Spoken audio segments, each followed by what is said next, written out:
Man, it's a privilege to be here. I I'm so honored to meet most of you. When I came, I didn't expect it to be like this. I've been able to talk to people from all over the world, from India, from Sudan, and just talking to you guys. I'm so filled with joy to know what God's doing all over the world. And in fact, why don't we just thank God for everything He's doing all over the world, right? Um, yeah. So coming here is a huge blessing for me, and I'm blessed. I'm blessed beyond what I should be blessed. I'm going to try to. John started it, and I'm going to try to keep back from that situation. Uh, yeah, I'm blessed to have the wife that I have, the kids that I have. I'm praying for them right now. But yeah, it's a huge honor to serve the Lord and to be where we're at, and just hearing even the testimonies of what God's doing in Mexico, and I can't believe it, I can't believe that I'm a part of this family, and to be your brother is the greatest honor I could share with you, just to know that I have this family, and I'm a part of a small Marquee clan people group, whatever it is. And I always say I'm the least of the Marquis, one born out of due time. But they actually sent me to Siberia. No, I'm honored to be there too. My family is so supportive, and I have some of the best friends here who also, prayed for me before, and so we'll see what God does today. I really want to pass on what He's laid on my heart to share with you guys today, and so let's pray and get started. God, thank you so much again, Father. I'm beyond even knowing how to thank you. I just am honored to be your son, and honored to have this privilege to share with my family today. And God, I believe you've given me this message for them, so would you speak today through this, through me, your servant. So God, I just ask again today that you would be glorified, that your name would be glorified in this place, in Jesus' name. Amen. All right, so if you have your Bibles, you can turn to Hebrews chapter 11. This message I was really hesitant to present because it's very simple, very basic in some ways, and then in other ways it's probably the most complicated subject that we could discuss today because it has to do, as you can imagine, with faith. And there's these times in my life, all throughout my life, and that I come into these situations and I stop because I'm forced to stop to think. One of these situations happened to me a while back. I've shared this story before. I was on a trip to the tundra on a snowmobile. It was a 9.5-hour trip, and it was kind of cold when we left. And then when we got to the teepee that we were staying at, we spent the night there with a bunch of drunk people because it was so cold that they tend to drink a little to warm up and to forget the cold. And I had this guy who kept pulling me close to himself to tell me that I'm part of them now. And his finger kept going in my ear and, pulling me close to himself. And I was like, okay, yeah, I know I'm glad to be here with you, buddy. But it was a rough night. I was wearing my Baffin boots, and they were rated to -100, but my feet were still getting cold. So I was, it's kind of strange. I learned later that my feet sweat, so then ice forms on the bottom of my boot, and it gets to be kind of cold, So, but I was sleeping in this teepee, or I don't know what you call it. In Russia, they call them a chum. So kind of like a Native American dwelling. I don't want to offend anybody with the name of, but yeah, I call it teepee for lack of better names.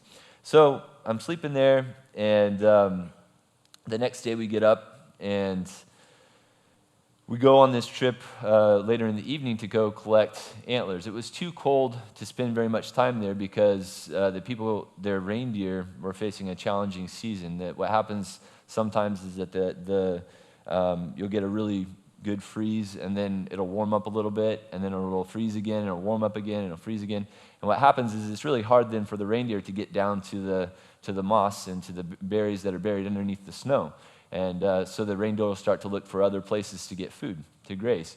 And so it was one of those seasons, and so they were struggling to feed us because they didn't have the reindeer there to be able to feed us. And so you're supposed to catch on as a guest that that's the case. My guide, Piotr, my friend, he recognized this, and he told me, we're going to have to collect what we came to collect, and then we're going to head out. And so I was like, okay, we'll kind of go with the flow. And so we get on the snowmobile, and his relative gets on there with him on the snowmobile, and I sit on the sled with all the supplies that he came to trade with them. He was going to get antlers, reindeer antlers, and exchange fuel and other materials with them. So I get on the sled. It's later in the evening, and we get on there and start heading out. It's dark, and the temperature starts to drop. And it gets to be, I don't know, it was negative 38, I think, when we left the teepee, and then it goes below 40 after that. And so I'm on the sled in the back riding, and after a while, after a couple of the stops and loading up the antlers, the sled comes detached, and I yell, I'm like, hey, guys, and they turn around, they reattach the sled, and we keep going. And then a little while later, I could tell they were kind of lost because we were navigating around these different places. They'd stop and stand and look everywhere, and I'm thinking, what are they looking at? It all looks white and just flat to me. I have no idea what they're even looking at. So I got a little worried that they were lost, but thought they'll figure it out. So we keep going, and then the sled comes detached again, and I yell, and this time they don't hear me. And I'm like, this is not good. So I do what any sensible person would do. I took off my backpack, and I opened it, and I pulled out a Snickers. And the Snickers was, I thought, I'll just warm up a little bit, get a little sugar in my system. So I opened the Snickers, and clunk. It's a little hard when it's cold outside. Snickers was frozen. So I, left it in my mouth, let it thaw for a little bit, broke off a little piece. And as I'm sitting there, I'm thinking, I hope they find me. Those thoughts are going through my head. But then at the same time, I'm thinking, how on earth did I get here? And all these thoughts kind of start rushing into my mind. And I'm thinking, how did I get to this place all the way on the edge of the earth, this cold place on this sled? I hate the cold. I hate fish. And I'm here. This is really weird. And as I'm sitting there thinking, all the moments in my life start to kind of be accented, and you start to realize, oh yeah, that was that step, and then it came to this step, and then then I was at the Bible college, and then God did this amazing work, and then I went, and then I got here, and you gradually catch up to that. And as I was talking to some of you guys too, and hearing, even just talking to Susie and Joseph and all these different people, I had amazing people. And hearing your stories, I'm thinking, it's kind of similar. I wonder if they ever think that. I never asked, but how did we get here? How did we get to where we're at right now? And you think back to then some of the other stories of people in your life that influenced you. I think to my parents even, and the role models that they were in my life, to John, to so many of you guys, even here sitting in the audience, just how you guys influenced my life and the steps that I took after that. And also thinking then all the way back to even my grandparents. They were missionaries in Africa. And then back further than that to the missionaries that I'd reading about Bruchko and all these other missionaries to different places in the world, and the influence they had on my life. And then thinking all the way back to the apostles, to Paul, to Peter, to these guys who died for their faith. And then it comes all the way back to the beginning of it all, to Jesus. And you think of this missionary who he came from heaven to earth. And you think, man, heaven to earth, Heaven's got to be a cool place because that's where God dwells, right? And just to think that Jesus left that to come here for us. I don't think there's a greater contrast of places to move to than what he did. And after thinking that, you're like, oh yeah, that's why I'm here. And you feel kind of lucky, to be in that place and to have that opportunity to tell the greatest story that has ever been told. The story that can impact a person's life and literally raise them from the dead. And you realize that what took you there was this faith, this interesting faith. The writer of Hebrews, he starts off with kind of describing this faith, but I'm going to skip a little bit ahead and read from verse 6. He says, after he describes Enoch and him walking with God and how he pleased God, he says, "But without faith, it is impossible to please him. For he who comes to God must believe that he is, and that he is a rewarder of those who diligently seek him." And as I was preparing, this verse just really stuck out to me. And the word impossible kind of sticks out at first, doesn't it? You're like, impossible to please God. My life is about pleasing God, is what I tell myself at least. That's why I was there sitting on the sled. That's why I go to the places I go. That's why you go to the places you go. We want to please him. And without that faith, it's impossible to please him. Because first you have to believe that he created everything, that he did what it says that he did, that he died on the cross for our sins. And then after that, you have to believe, you have to have the faith to be able to live, to be able to be in that moment at the time and realize he'll take care of me. He's going to take us through this. And then you also have to have the faith for the future as well, that we have that hope of being with him for eternity. Because this, I hope we all get this, that this isn't the end. This isn't what we're aiming for. What we're aiming for is eternity with him, is that hope that we have, that Paul so often talks about. So as I was thinking about it, I was realizing that faith has kind of the three, the past, the present, and the future. And so I kind of want to talk to three different groups of people today. You're all the same, but in different walks in time in your life. So we have the ones who are beginning that walk of faith. And I want to talk to you guys. And then I also want to talk to those who are in that walk of faith and the struggle and the things that are happening in our lives currently. And then I want to talk to those who are finishing and how they can influence so many others while they're finishing strong, as Paul did. And actually, I'm going to start with you guys because I think it's better to work backwards in this, because you look, again, at Hebrews and the way it's describing the rewarder, and then it goes on to give the examples of those who already walked before us, right? And it shows us their lives and how they walked. And I believe that the writer of Hebrews is trying to then encourage, it says in chapter 10, right? He's talking about how, if you read there towards the end, he says, "But we are not of those who draw back to perdition, but of those who will believe to the saving of the soul." So he's talking about those who are going to venture out, who are going to be a part of this work, and he's trying to encourage them to be a part of it. So I think to encourage the younger, it's good to start with the older, to those who have been doing this for a long time. And I don't have much experience, not as much experience as some of you in this room especially, but according to the writer of Hebrews, what they need is that example of yours.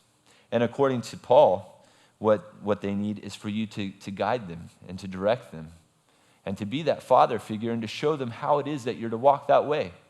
And I can speak from experience of seeing and looking to those who have gone before me, who have finished the race in a strong kind of way, and how important that is for my life, has been for my life, and is for my life to this day.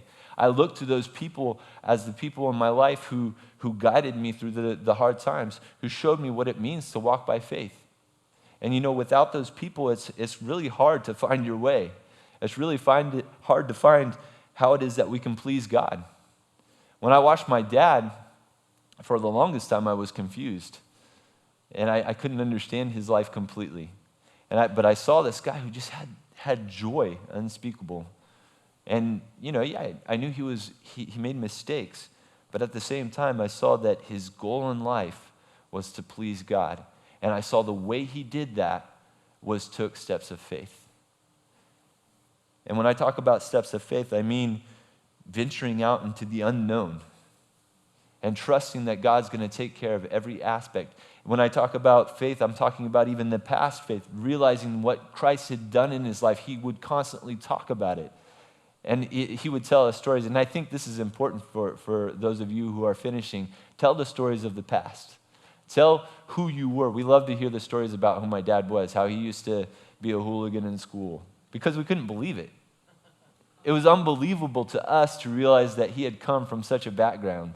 It was unbelievable for us to hear the stories about how he was this guy who, was mischievous, who blew up his chemistry lab, who would poke the tires in the sheriff's, deflate the tires, and then they'd play hide and go seek all over the town with the sheriff, and just was mischievous all his life. Didn't know who God was. But then the best story was to hear how he got saved, how God changed his life and transformed it. That testimony. And that's why I love the Old Testament. You read the stories of Moses. You read the stories of these guys who you can relate to, right? So I think for those who are finishing like Paul was, and it's good for us to be able to relate to them, to you. So tell those stories. Get them out there. That's why I think it's great when people write books. I love the book that Jed Gorley wrote about my dad. I read it and I learned more than I knew before. A kind of interesting fact, John was the one that started gathering information to write that book. And then he passed it on to Jed because he got pretty busy, and Jed was able to finish the book. The book's called Distant Fields, if you'd like to have an interesting read, and another testimony of God's great work. But there's so many like that. And I read these biographies, or I read these stories about people who have gone before me and their faith. I love to read the book Bruchko. I don't know if you've ever read it, about Bruce Olson, a guy who went to South America. And you just read these stories and you're just baffled. And then I talk to you here as well, and I hear these stories, and it encourages me. And it encourages young people to know, wow, God is powerful. He's a great God. He can do amazing things. And it opens our eyes to see how awesome he is, to see that he's doing it today. You can read it and hear, and sometimes you're like, that's interesting, that's great. But when you meet somebody who's walking it, who's walking that walk of faith, it is so much more impactful upon your life. So please, those of you who are finishing the race strong, one thing I would say to you is tell the story. Tell the story of your life. Get it out there. Let people hear it to know how great God is. And then a second part to that, there's nothing more hurtful to me than to watch a hero fall. Guard yourselves. Guard yourselves. Those of you who are finishing the race, please. I've had people who I looked up to, and then I found out how they fell. And it's the most painful thing you can experience, because you think, man, how? And it makes you almost want to just curl up and cry like a baby, because you think, that person was walking with, what happened? Guard yourselves. I know that kind of sounds silly, you think, well, but no, the enemy's out there, and he's out to get the veterans, because he knows if he can discourage the veterans, the young guys are going to look and be scared. And that's why he often attacks the leader. That's why Joshua was told so often, be strong and courageous, because he was the leader. They were looking to him to see how he was going to handle the pressure. So you guys who are finishing strong, finish strong. Be strong in the Lord and in the power of his might. Watch out for the spiritual attack of the enemy. He's out to get you guys.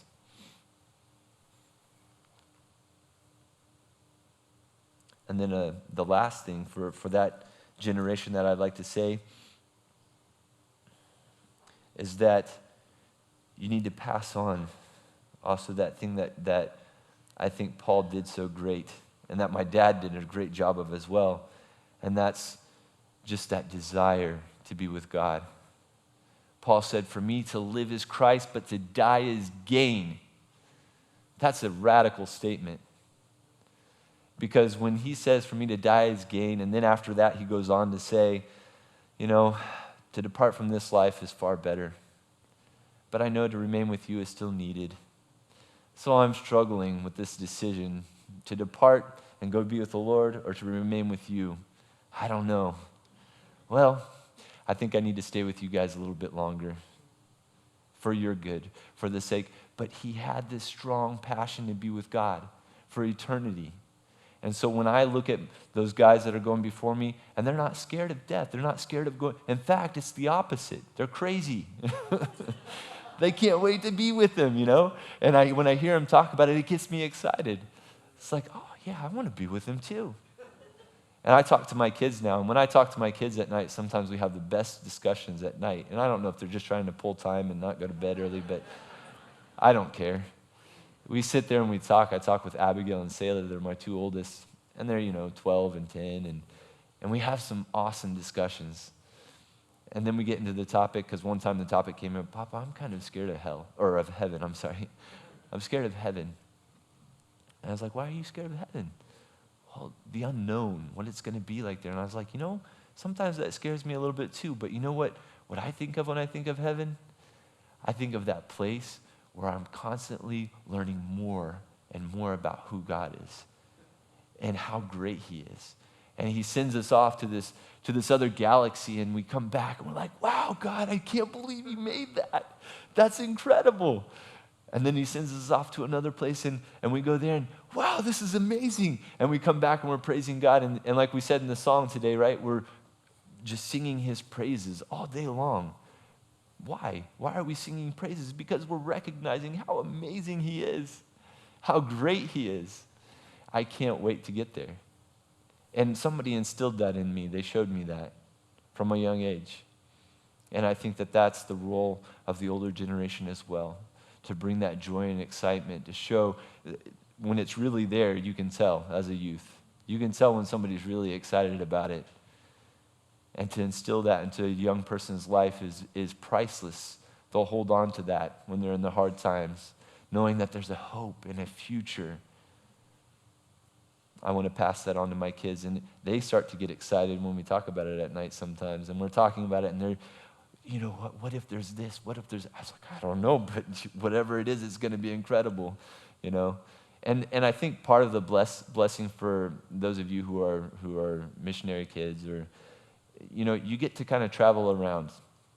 And one thing that I didn't appreciate younger when I was traveling around is I used to want to stay in the place that was nice, I wanted to stay in a place like this and be like, oh, the sun, the ocean, this is amazing. But, you start to lose that excitement after being in one place for a long time. And one of the cool things about a missionary kid is they get to see everything. They get to go everywhere. So if you're a missionary kid, that's a privilege.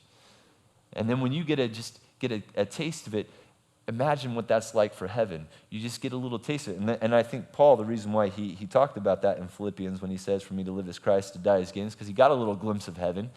And then the rest of his life, it impacted him. He couldn't wait to get there. He couldn't wait to be with God.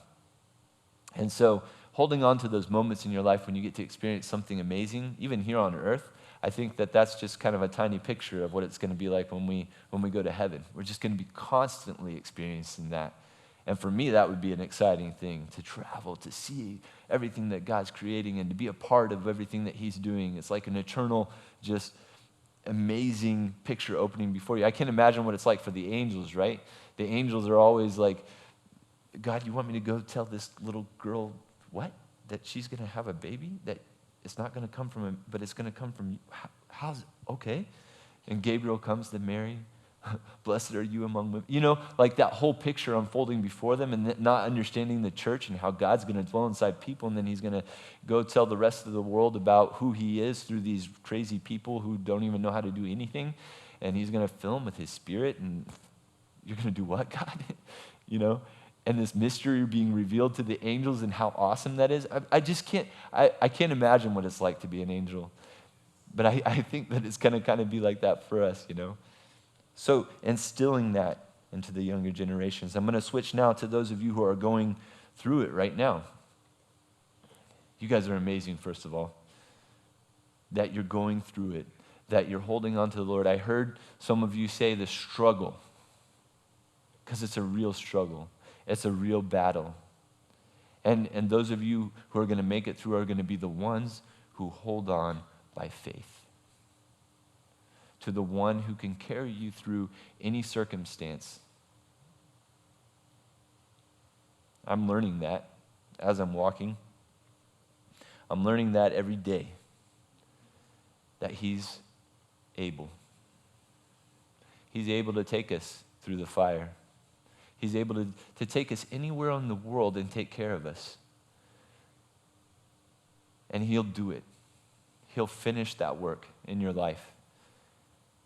And you know what? You're going to come before him and he's going to hug you and he's going to say, good job. I'm pleased because you walked by faith. And I think that's the thing that I desire more than anything else in the world. And I think, as a young man, I wanted that from my father so much, right? I wanted him to say, good job, son. My dad was a learning father. He wasn't perfect. And when he realized I needed that, he started to say that to me. He said, David, I'm proud of you. And those words just meant so much to me. And to know that I can please my heavenly Father, man, that's incredible. And that it takes faith. And so as you're walking right now, those of you who are on the mission field right now and you're going through these struggles and you have these things that you can't control, they're out of your hands and people are falling and then this is happening and you're struggling with just making it through financially and you don't know how you're going to make the next payment on whatever it is or how you're going to be able to do this or do that. Trust in the Lord with all your heart and lean not on your own understanding. In all your ways acknowledge him and he'll direct your paths. He'll give you the strength that you need for the time that you need it. He did before, and he'll do it again and again and again. And then lean in to the church. Say, man, I'm struggling. Find those people who are supportive, the people here who stay on the home front and they support us and they say, what's your prayer request? They want to know. Let them know. And then have them pray. And then lean into that. And know that you're being taken care of by God. That you're on the hearts of people. I've gotten messages from people that said, I woke up at 3 a.m. and I don't know why, but I was supposed to pray for you. And that in 3 a.m. here is 4 p.m. where I'm at, so probably something at 4 p.m. was happening at that moment that I needed that. The church is here for us, to unify us, to help us to be able to fight these battles. And God's made this amazing body that can reach out, but can also heal, that can also touch, and it's just amazing how it all works together. So lean into the church. Allow them to minister to you. But your faith essentially is what is trusting that God, what he did before, he'll do again. Now I'm going to kind of move to the younger ones. And this is the group that I've seen myself a part of for so long and that I feel like I relate to the most. Sometimes I feel like I'm still that youth. And you guys are a special group. You're the ones getting ready to board the roller coaster, so to speak. When you get on a roller coaster, I don't know, some people don't like roller coasters. I'm sorry if this is a bad analogy for you, but before you get on a roller coaster, you're like, this is going to be exciting. Yeah, great. And then you get on it, and as it's going up that, steep incline, you're like, what did I do? And then you get to the top, and you're like, please get me off of this thing. Not everybody will admit that, but that's what you're thinking. And then you go down, and you're around, and loop-de-loop, and everywhere, and you're just like, whoa! And the adrenaline's pumping, and then you get to the end, and you're like, that was awesome! Let's do it again! And that's kind of what it's like with that first step of faith. It's like God says, okay, go here. Go to the Bible college. And that's what it was for me. I remember going to the Bible college in Hungary, and my dad had just passed away, and long story, but basically my wife and I, we were like, we want to go somewhere just to kind of get grounded in the Word. That's all we wanted to do. We weren't looking for anything else. I had already told my wife we're not going to be on the mission field. Poor thing. I had said, we're just going to go get grounded in the Word, and she agreed. She said, well, you be a part of the Bible college program. I'll just come to support you, be with you. And that's what she did. She didn't join the Bible college program at first. So we got there. And as soon as we got there, God started working on us. And it was kind of cool because Phil Metzger was the director at the time, and he was sharing through Corinthians and the gifts of the Spirit. And as he was sharing, I was like, man, I want that too. And then he said, if anybody wants that, there's different ways that it's happened throughout Scripture, but sometimes it's through the laying on of hands. And so if you want to have prayer, come on up and have somebody pray for you. So I went up. Mark Walsh, one of my mentors as well, he laid hands on me, and he started praying for me. And it was cool because he prayed, and then he stopped. And he's like, David, you have something like rocks in your life that God wants to crush. And I was like, rocks? What rocks? I have no idea what he's talking about. Well, at the moment, if you think about it, what I was thinking of at this moment was, I'm going to go to Bible college, then I'm going to come back to America, I'm going to start working, and that's it. I already had this plan for my life. And after that, I started to realize that this plan were my rocks that God wanted to crush, because I had already planned out my life. And I hadn't given God room to work in there. But taking that first little step to Bible college kind of opened my eyes to see that. And so a lot of times, taking that first little step is the place where God can open your eyes to see something. So what John shared about the Bible college is a great opportunity for you guys to kind of, if you don't know, I didn't know what I wanted to graduate in from college. When I first went to college, I was undecided for the first year, like many of you are. But taking that first little step kind of gave me this opportunity. And for you, it may be different. It may not be the same as it was for me. And in fact, it probably will be different.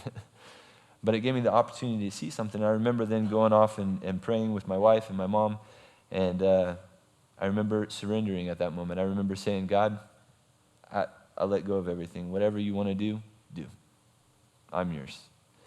And that, I believe, is the time that the Holy Spirit, the baptism, the epi happened, And all of a sudden, my life was just changed from that moment on.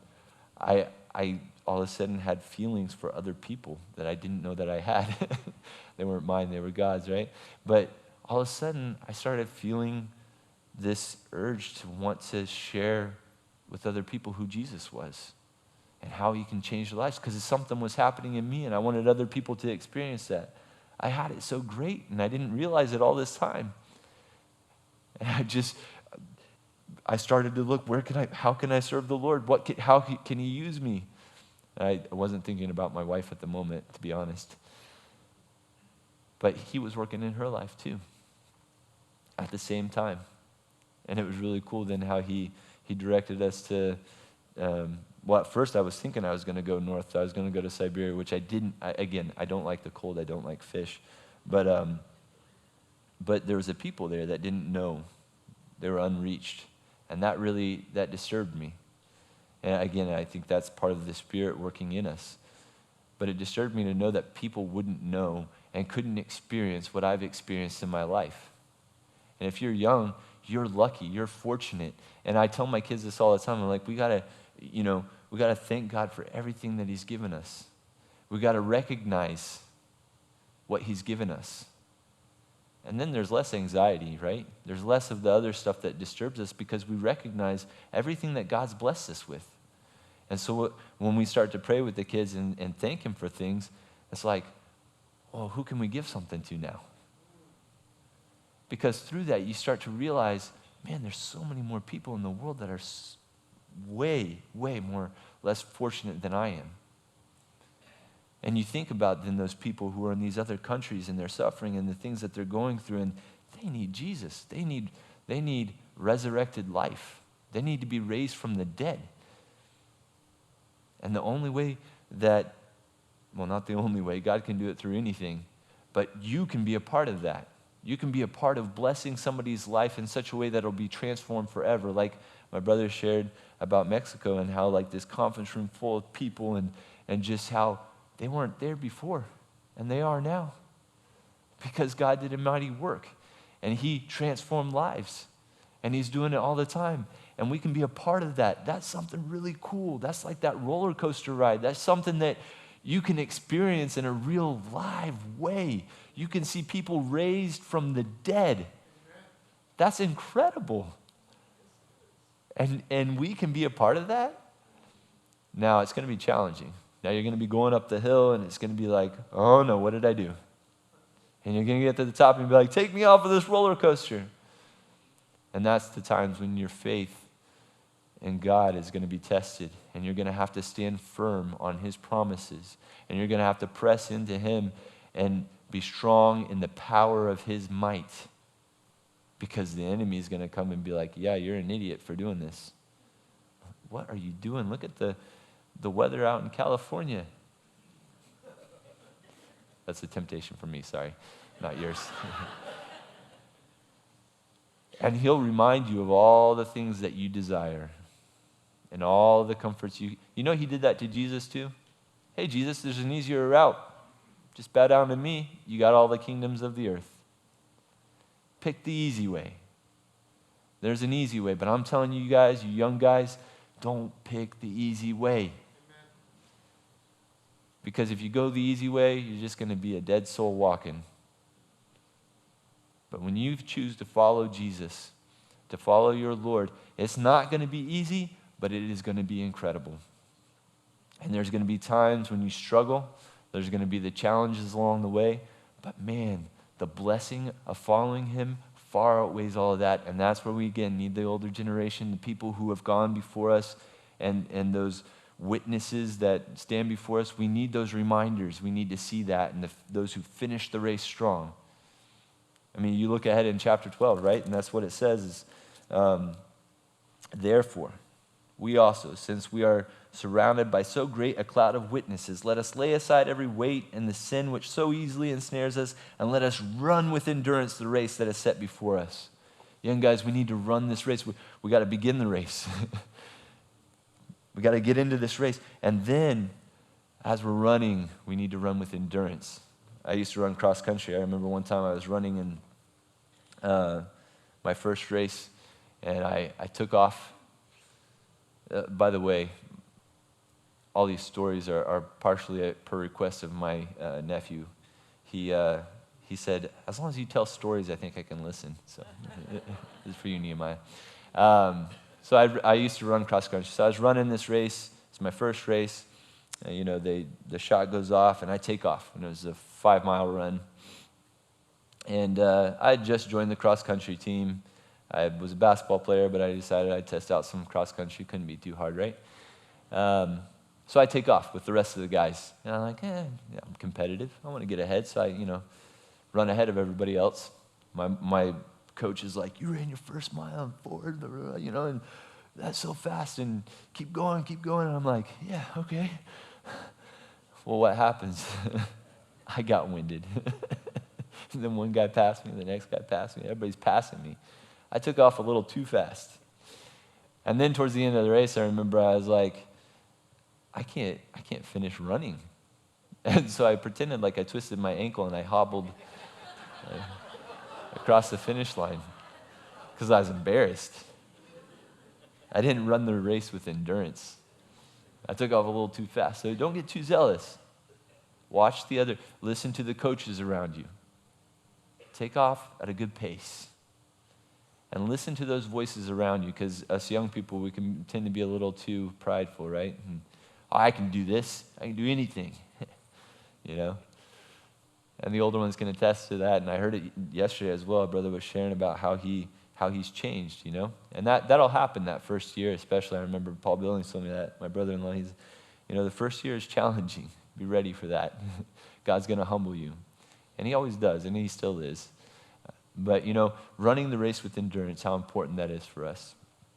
So just to summarize, because time's running out, and I really am looking forward to the panel, so I want to leave plenty of time for that.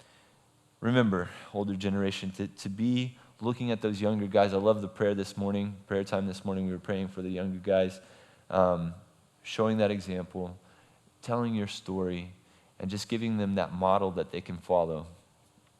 Watch out for sin. Be that example to them of purity as well. And then for that middle group, that encouragement again to you to press into the church and also to feel that unity with everyone else. You're not by yourself on the field.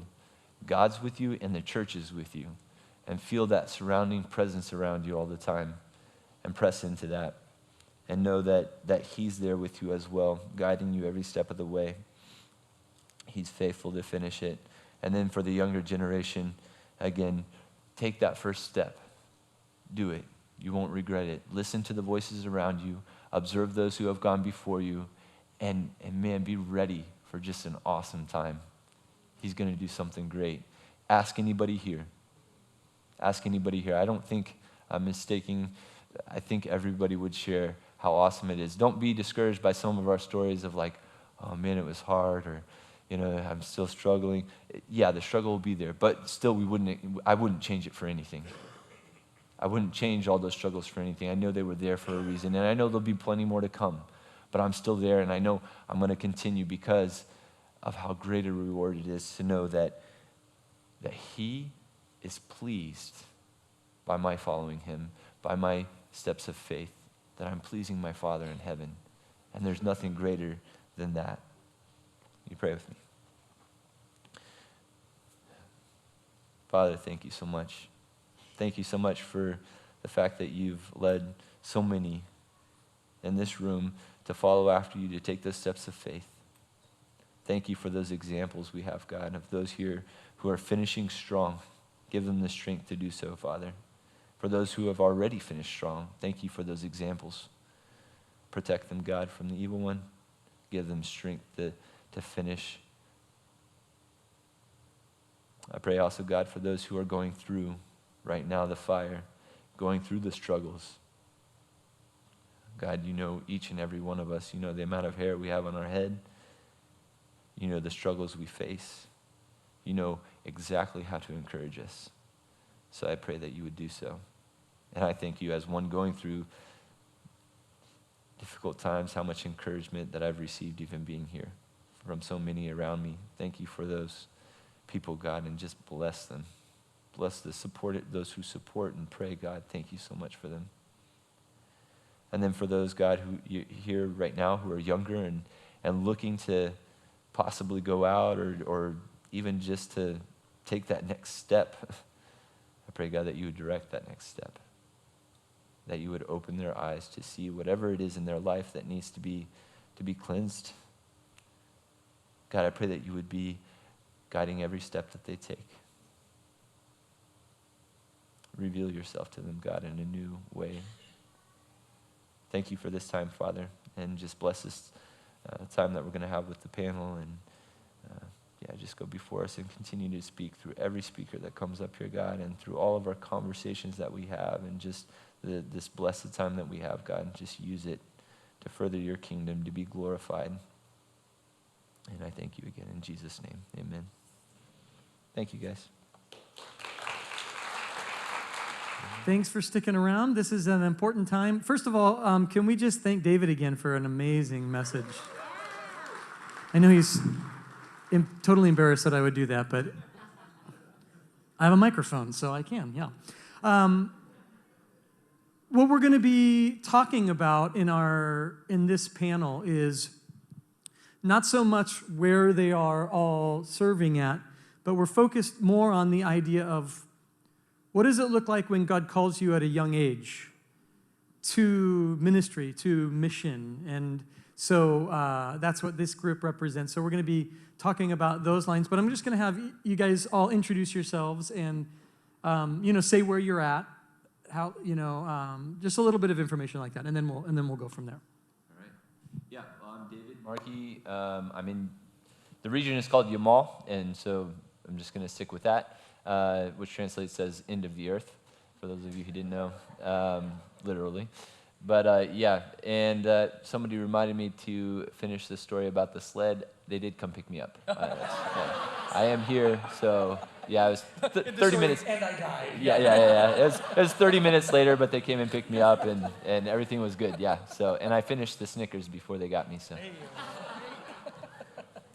My name is Jackson Zykis. I'm a missionary pilot in the Caribbean for now, and been on the missions field for 2 years. So that means I'm 22 now, so I came on the missions field at 20. Wow.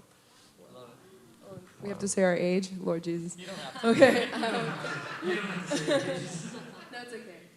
Maybe it'll make people think I'm younger than what I really am.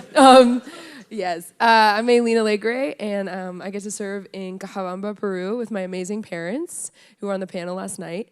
And I've been on the mission field for 8.5 years now, and I started when I was 18. But I went to Peru 8.5 years ago, so in total I'm 28. Okay, fine. I'll tell you guys. In total. I told you didn't have to say it, but okay. I'm Rachel. We're in the Middle East, and I'm also very young. I'm Bry. This is my wife, Rachel. We've been in the Middle East about, 9 years or 10 years or something. Great. And you're young too, Bri. I'm young. Super young, yeah. And I'm not young. I'm just going to go ahead and say it. Never young, yeah. I'm excited to get to moderate this panel because my own story was that I went to this school for a year as a senior and got a heart to go on the mission field. I'll age myself. It was 1992. There we go. How old were you, Aileen? You weren't even born. Nope. Exactly, okay.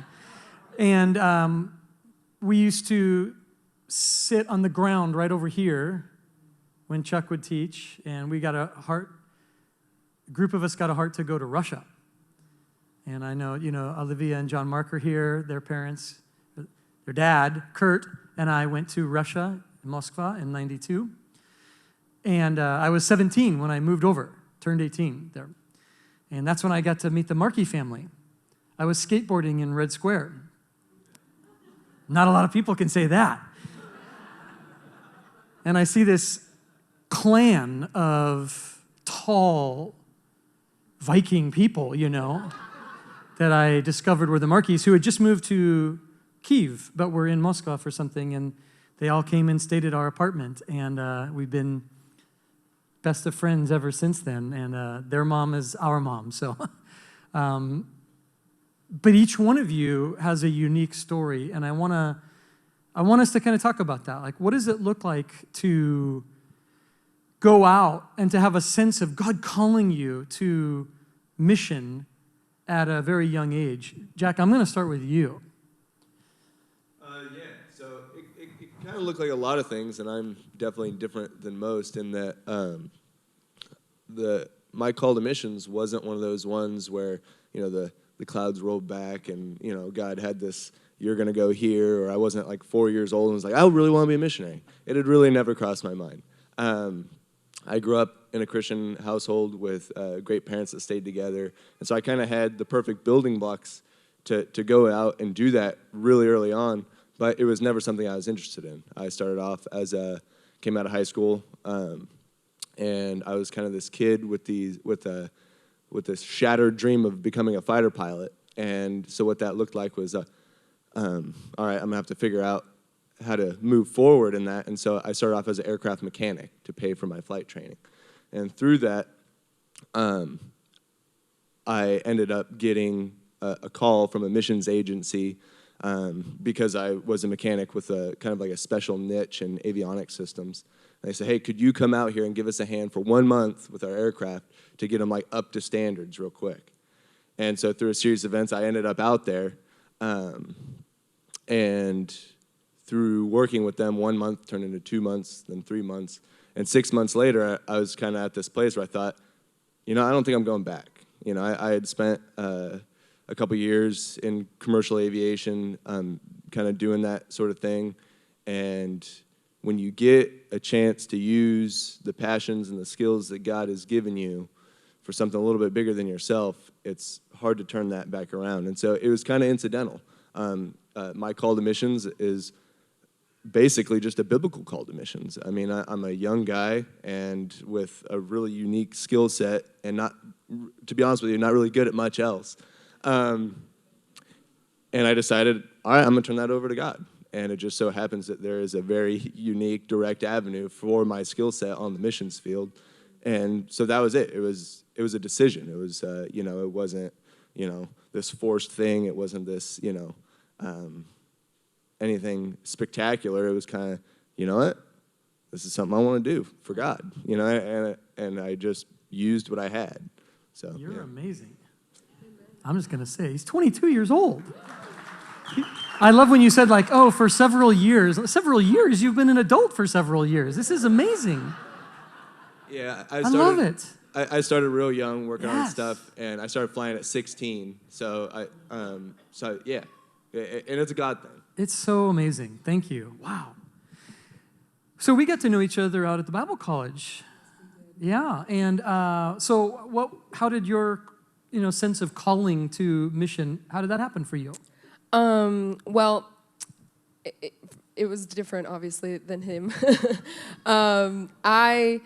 My parents, like you got to meet my dad last night, he and my mom got saved when I was like a year old. And as soon as I have an older brother, he's 7.5 years old, so I'm not an only child, but they started doing missions with us. I was, 6 months old, but they brought me everywhere.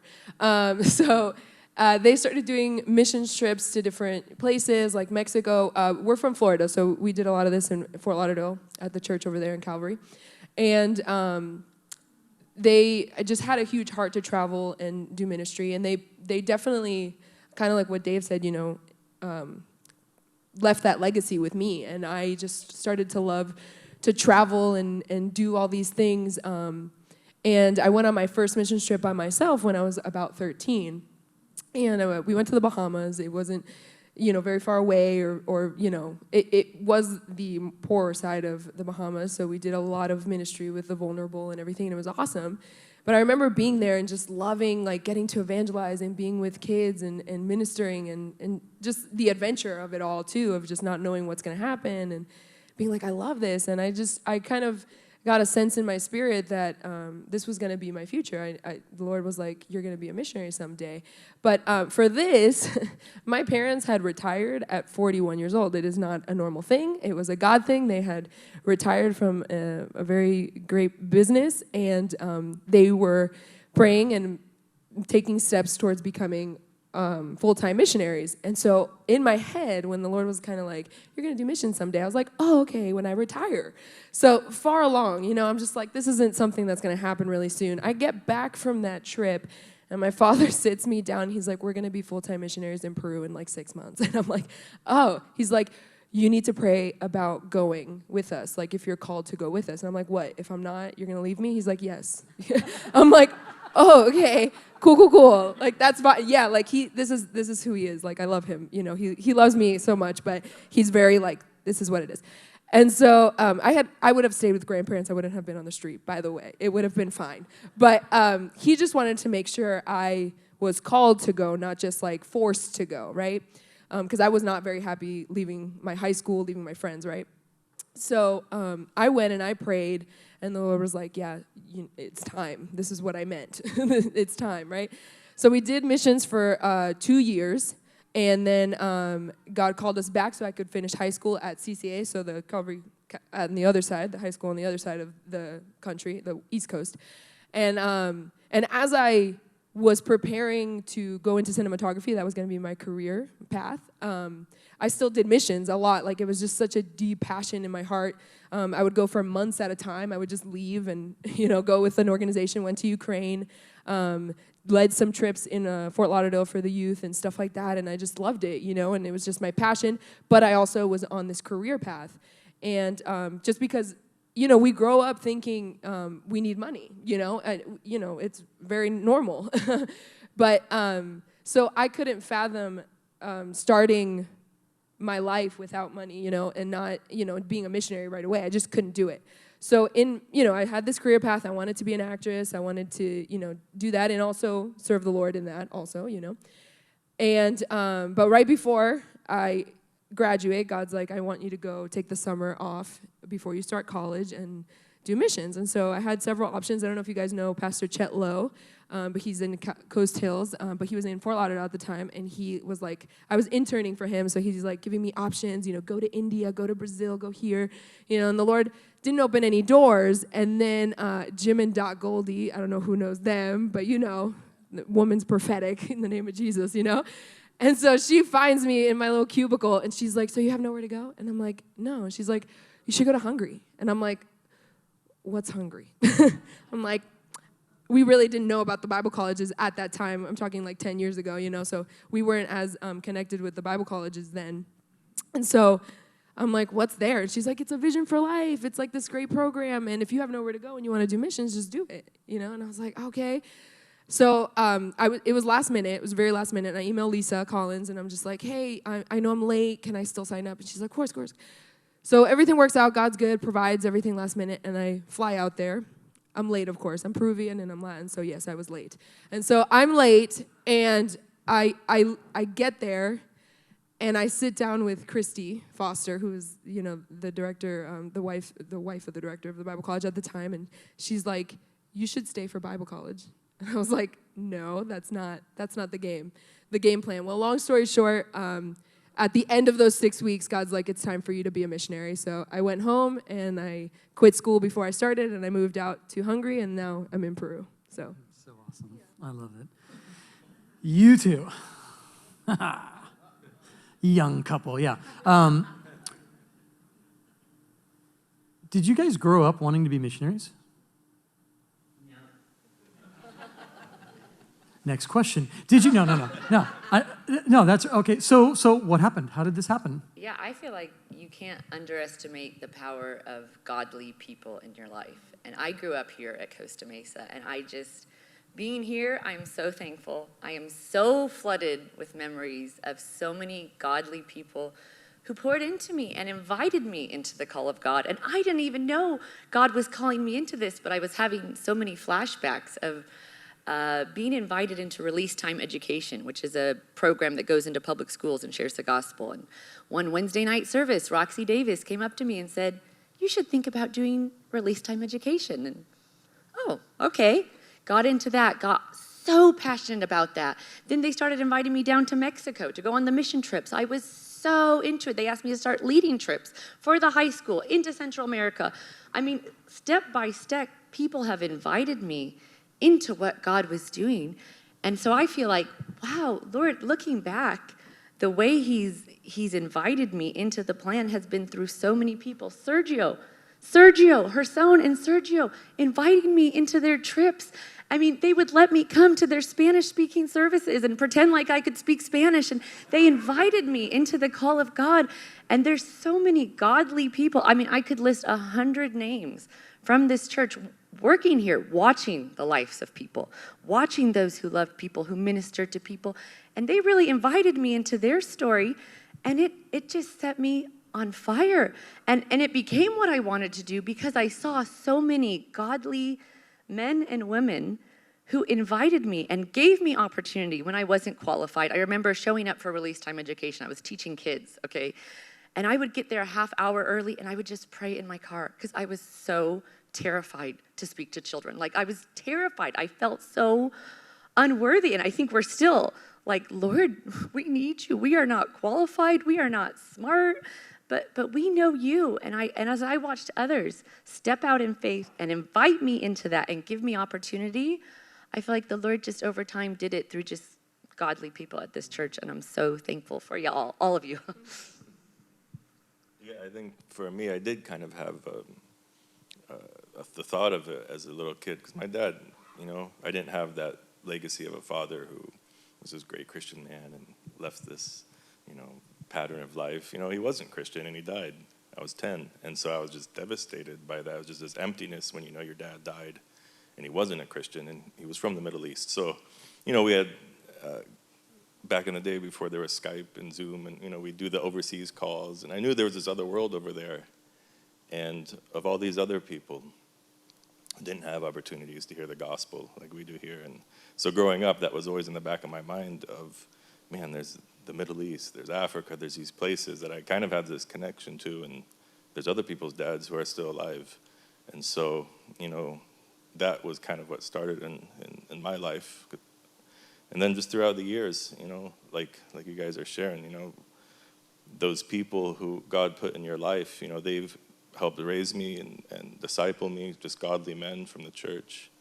And the Lord just opened the door to go there. I mean, it was a process, and it didn't happen how I wanted or when I wanted. But it did happen. And on the way, I was planning to go single, whatever, on the way, I met Rachel. And that was a blessing. I don't know how I could have done these last 10 years without her. So, that's kind of a short story. Powerful. David, I know, obviously know a bit of your story in your life. But I think it might be useful to talk about how you really didn't want to do missions because it was like the family business.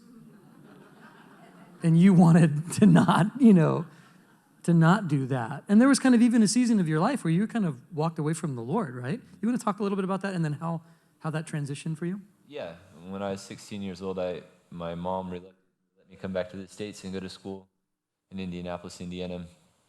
And at first I was good. I'd grown up, in a Christian family, and so I didn't cuss. I didn't do what all the other guys did at first, and they respected me for that. And but then as I baptized myself into a culture that was very different than my own, which, all MK kids understand this, but I didn't fit in anywhere. So it was just one of those things where then all of a sudden I had this strong desire to try to fit in. And so I was seeking it through what I was good at, which was basketball at the time. And so I tried to become the best basketball player, and I achieved that while I was in high school.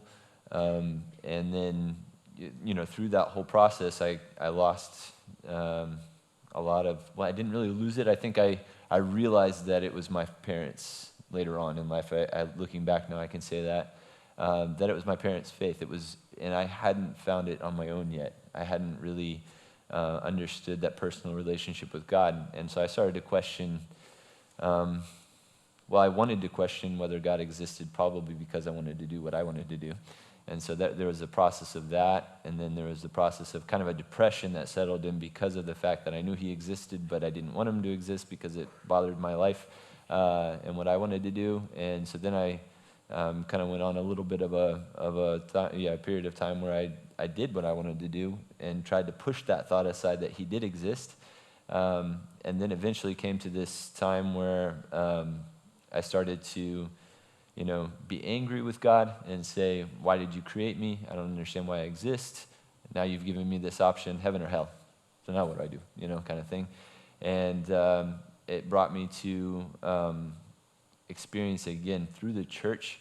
And this is all retrospect. Looking back, I couldn't have realized this at the time, but as my family and the church prayed for me, and I know many here did, and all over the world, my mom was one of the coolest moms. She still is. But we had She's watching. You better say yeah, she's still yeah. I am her favorite son, so that's just all my other siblings. So we're not competitive. So we sat down, my mom and I, one time, and we were talking, and I was telling her how I just want Jesus to show up. I want him to hug me. I want him to say, I'm right here. Here I am, And she would listen to me, and I'd tell her how I started smoking pot or doing this or doing that, and trying to get a reaction out of her, but she wouldn't react. And she told me later, inside she was just like, wah! But she had this way of just kind of calmly listening, and she said something that I'll never forget, because I was struggling with just God existing and him really being there, and she said something really interesting. She said, David, do you believe that I'm stupid? And I was like, well, no, you're not stupid.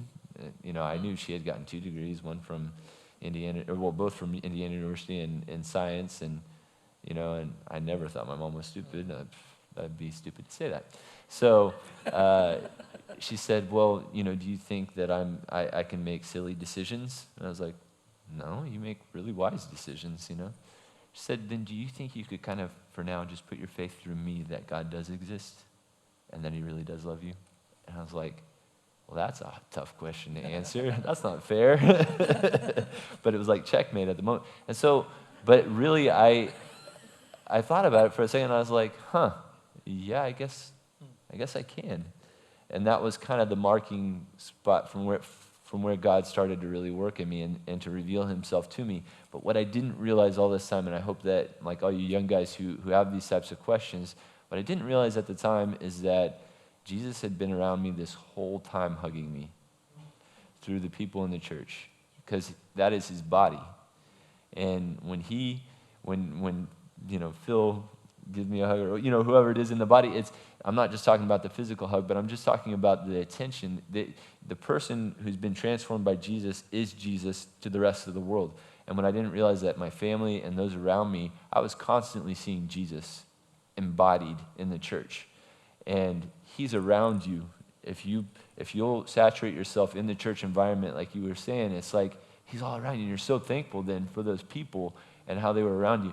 And I'm one of the lucky ones, because most kids don't grow up with that environment, like Brian was saying. But, when you're in it, then it's different. And I think coming from the outside, you see it more. But when growing up in it, you underappreciate it.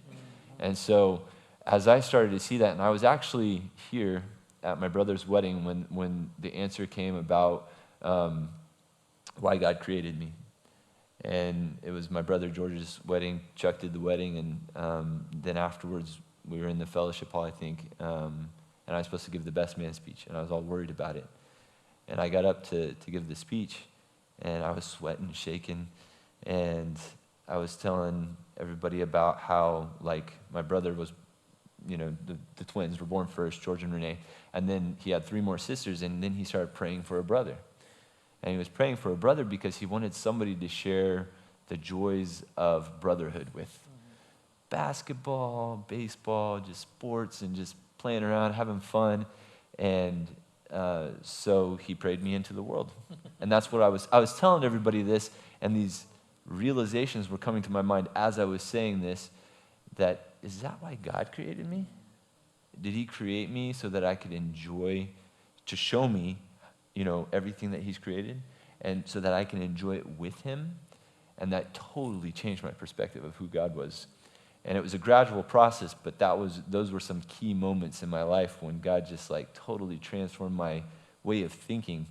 And it was like, wow, he wanted me to exist because he wants to be with me. And that was just radical for me. Wow.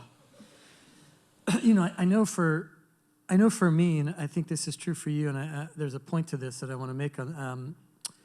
I really benefited from the time that I got saved into.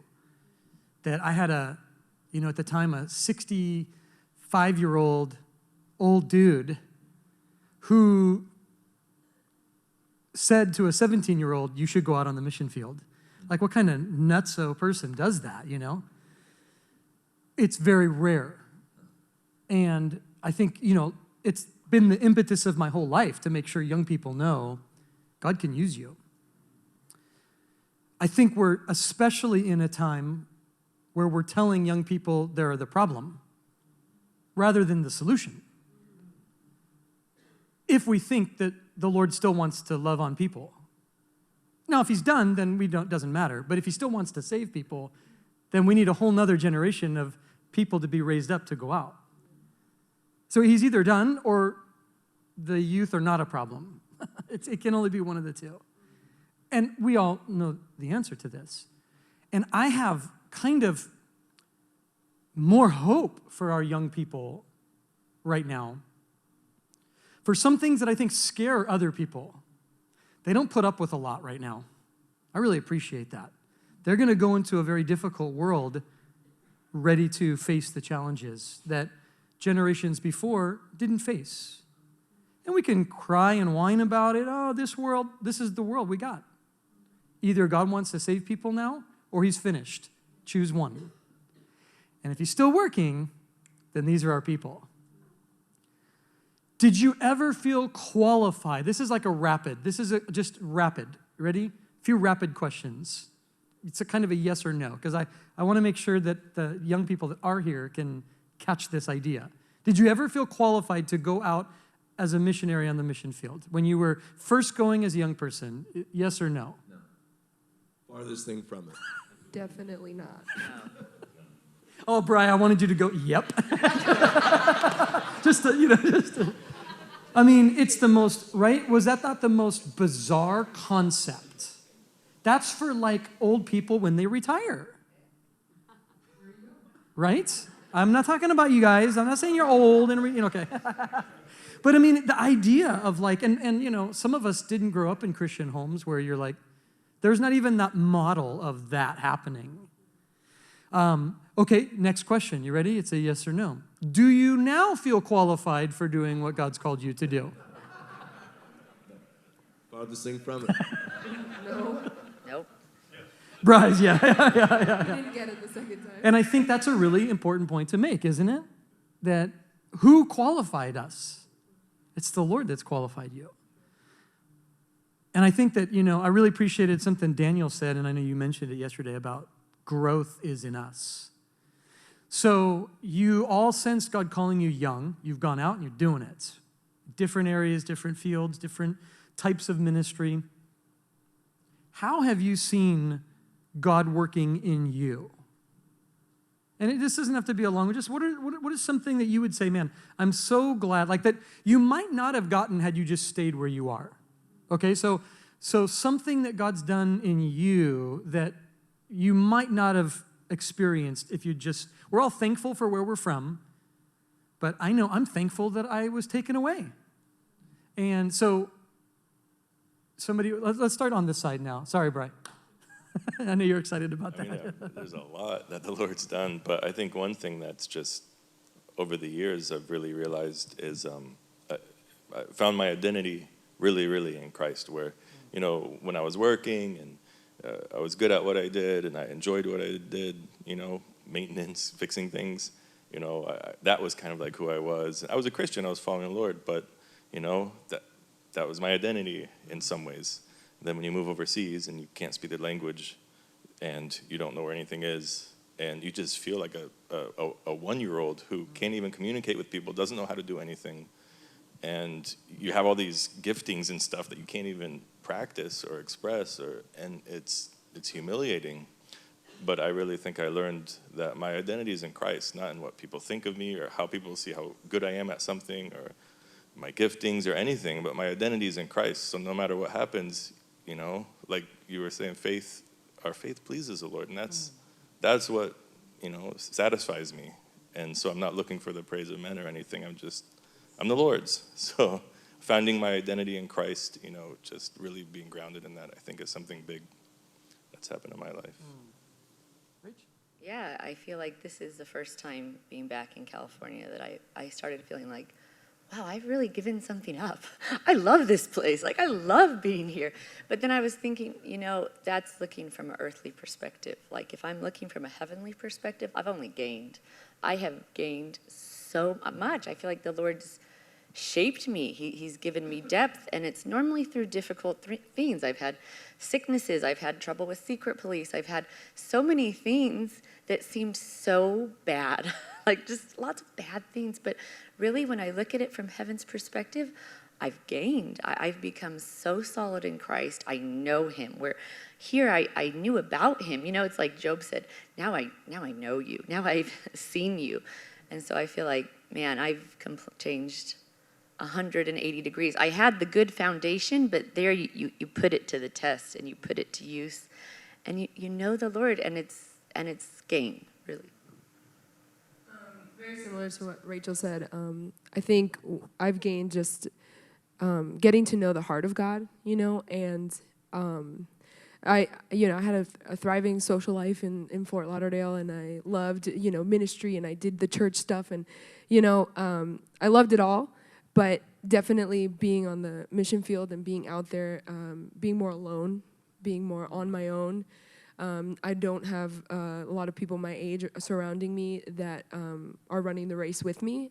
We're a staff of 4 at our church, So it was just something that in that solitude, in that lack of distraction is where, I'm getting to know the heart of God, and I'm getting to experience the heart of God and desire it and get to know him on such a different level than I've ever had the opportunity of doing. And I think, like Rachel said, that's the gain. Like, I can serve and I can help a lot of people, but the reward of knowing Christ, of really knowing him, of having that, I think Brian shared how there was a that took over a church, and he would, in his staff meetings, would just like look over and be like, what am I supposed to do, God? Like, and he was like talking to nothing, and he was kind of weird. Like, we do that. Like, I find myself walking through the street and being like, Lord, like, okay, so this happened, and like, what am I supposed to do with this? And I know I'm crazy, but the mask now helps. So like, I can just do it and nobody notices.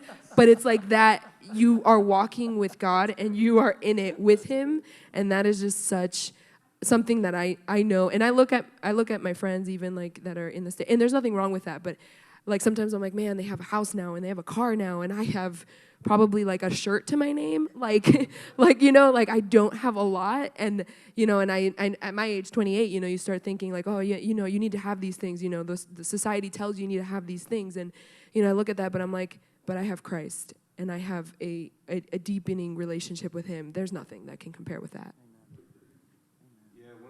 I picked up in the last few years is really just like a perspective on the body of Christ and what that looks like and how that works. And being 20 years old, stepping out on the missions field and coming from like a lineage of men who do everything on their own, you get humbled like super quick. And I realized that, I can't shoulder the problems of every missionary in the Caribbean. I realized I can't meet every need of every starving person in here with the limited number of pilots and aircraft that we have.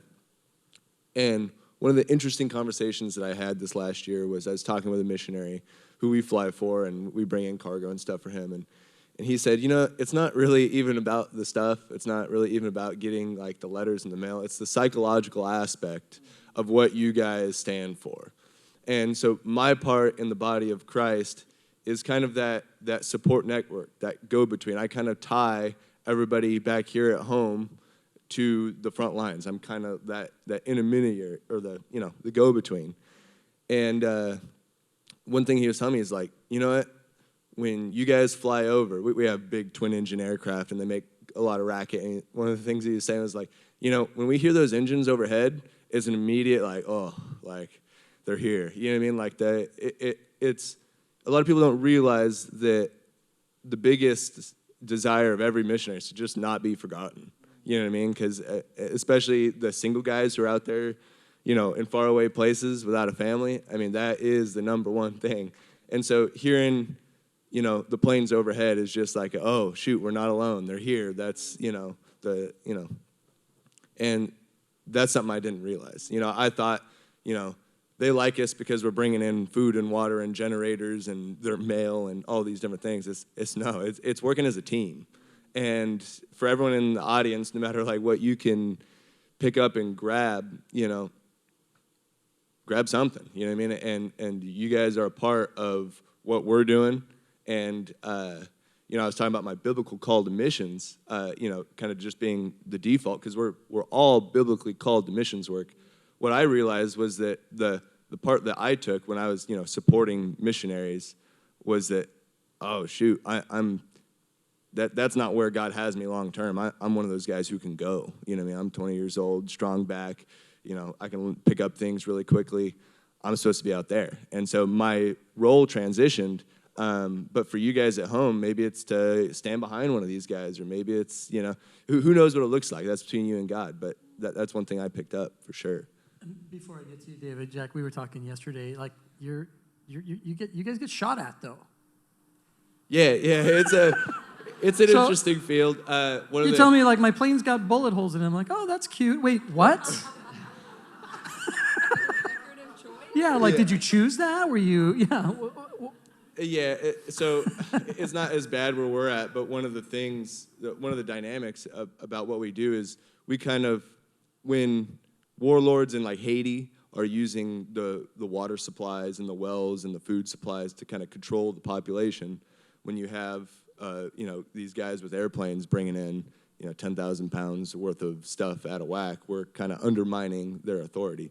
And so that is a risk we run. We a long time before I was there, but we've had planes hijacked. We've had, that kind of stuff go on. Missionary pilots have died overseas.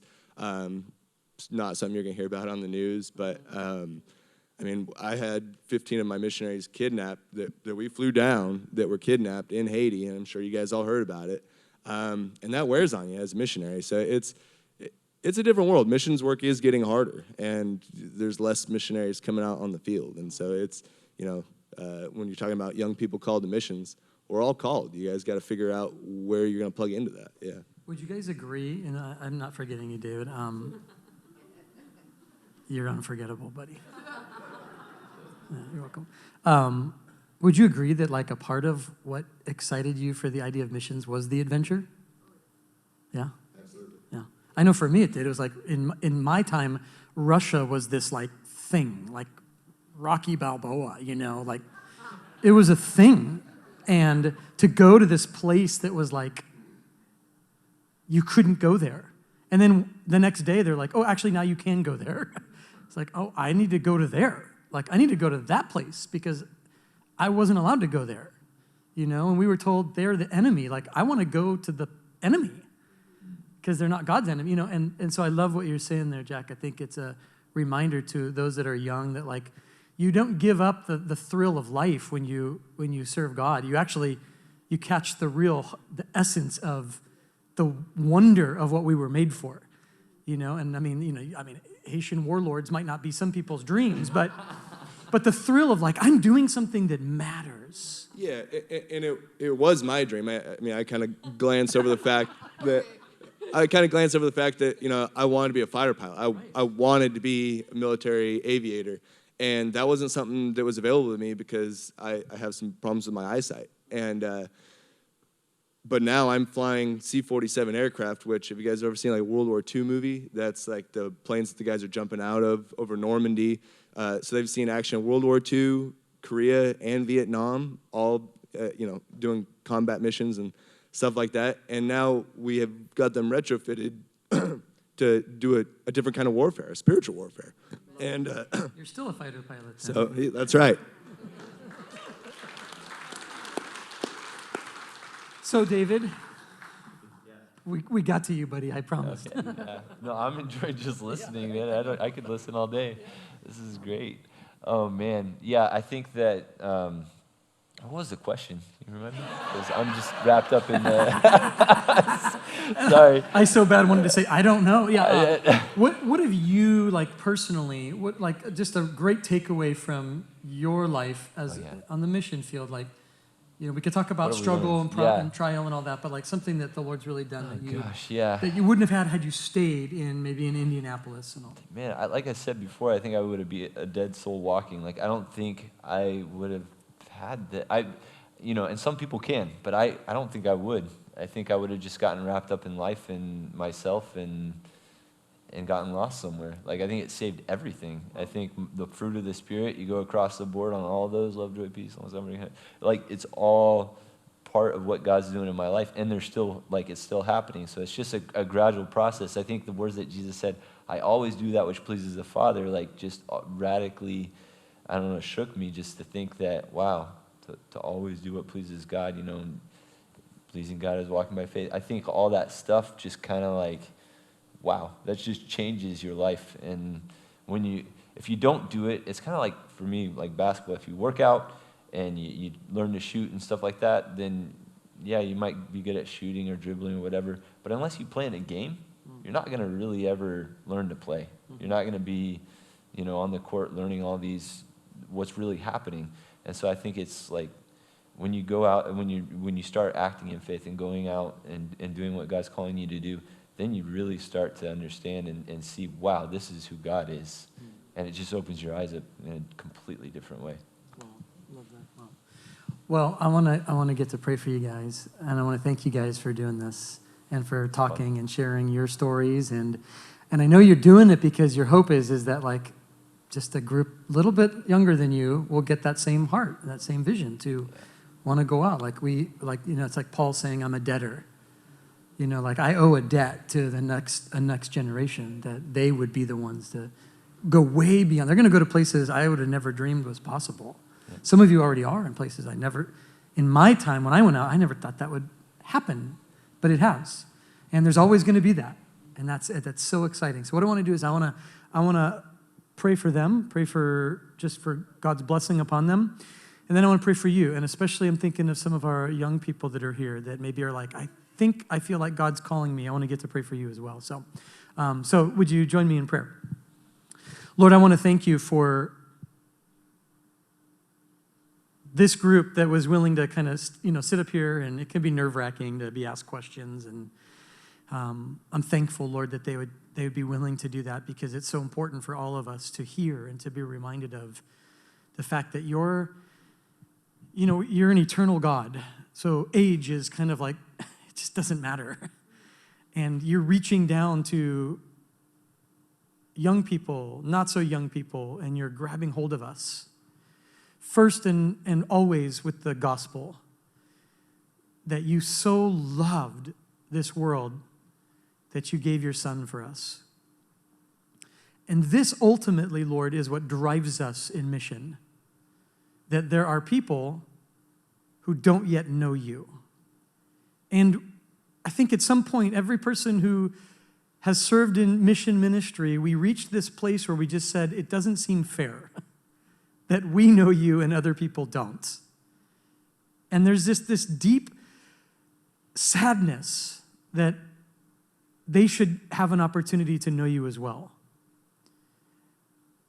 And I'm thankful that you called these guys to go out to Peru, to the Caribbean, to Siberia, to the Middle East, to share good news with those who don't yet know. And our confidence is not that we know and they need to know, but that you've saved us and you want to save others. And so I pray for each one of their ministries that you would enrich it, that you would protect them, Lord. Each one of them, Lord, in the places that they're at, protect them. It's going to look different in each place. For Brian and Rachel, I pray for protection in the ways they need that. For Aileen, I pray for protection in the way that she needs that, Lord, there in Peru. And for Jack, Lord, and what he's doing. Protect them. For David, Lord, just pray for protection over the whole family, Deborah and the kiddos. Just pray grace upon each one of their families. I pray, Lord, for unique vision for them. I pray that, I love what David said about the older generation telling their stories, and I pray that those stories would inspire this group to not do what they did, but to do it the way you want to do it today. We don't need mission to be static, Lord. We need it to continue to be fluid in how we reach people and how we engage with the gospel. And so show this group how to do that as we move forward. And Lord, I just take a moment to pray for our young people that are here that would, drive up or come out to a day like this because maybe they have a heart for mission. And maybe I want to get to kind of pray for you very specific. Maybe you have a sense that you want God to use you. You want God to use your life in this way.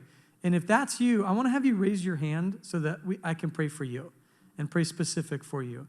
So if you're a young person, you feeling like God's calling you, or maybe not, it's, eternal young, so that's fine too. You have a sense of God, yeah, that's awesome. It's not an altar call, guys, so you're not receiving Jesus right now. It's just, you have a sense of God wanting to use your life. We want to get to pray for you. It's awesome. Father, I want to pray for those that have raised their hands. That I pray that, I know for me, I remember hearing a Bible study, sitting in these chairs, listening to a guy who would become one of my best friends in the whole world talking about mission. And I was inspired. Changed the trajectory of my life. I pray that you would touch those that have raised their hands and that you would inspire them as well. And that today would be a day where they would just have like a renewed sense of your calling upon their life. And we pray, Lord, we pray against all doors that try to stop them, it's just like demonic and things that want to keep them from what you want. Lord, I pray you would open a door for each one of them and that they would walk through it. Lord, so often doors have been opened that very few would walk through.